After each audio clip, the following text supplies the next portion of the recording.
mbokki internaute yi safoo setaan AGT News daleen ak jàmm ci xibaar ca audition ba nga xam ne ma ngi ko doon amal Ousmane Sonko daal dinay addu ca la nga xam ne mooy durée bu audition ba moom nag nee na bu fekkente ne audition bi gudd na lool ba toll ci 2 heures de temps moom moo ko waral ndax nag audition bi 15 minutes dong la waroon doon ndax ñetti question dong lañ ko fa laaj question yoo xam ne yëpp daf koo battre en brèche teg ko nale ndax nekk na question yoo xam ne amut fulla amut fayda nekkut question bu am teneur waaye itam moom Ousmane Sonko mu ne ñi nga xam ne ñoo di waa parquet di le substitut du procureur moom daf na leen seeni ay tontu duma ci indi benn réponse li ko waral du leen ludul yéen waa parquet yéen a orchestré lii lépp ndax seen ab ancien procureur di Serigne Bassirou Gueye moom moo def li nga xam ne moom moo ñeel complot bi nga xam ne moom lay tudd saa su nekk ndax Serigne Bassirou Gueye moom moo def lii te lii nag nekkut loo xam ne lu may bàyyi mu sedd la ndax Serigne Bassirou Gueye moom ak ay ñoñam ñi nga xam ne ñëpp ñi ngi bokk ci bile dossier di Mamour Diallo di général Moussa Fall kii di wuyoo ci turu Gabi maître Dior Diagne ak Mamadou Mamour Diallo ñoom ñoo laalee ci bile dossier moom moo waral man Ousmane Sonko dinaa leen porter plainte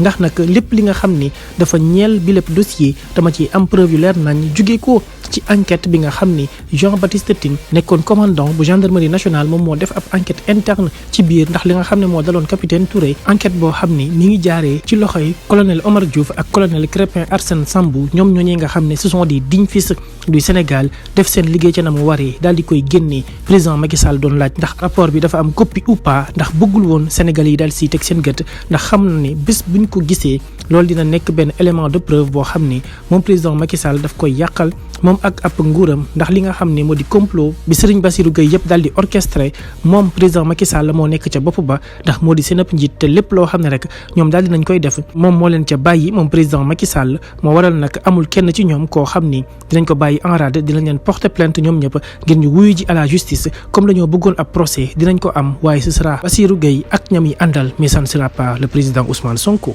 mbokki internet yi safoo seetaan AGT News abonné leen suñu chaîne saa su ne ngeen di amee xibaar yu wér te wóor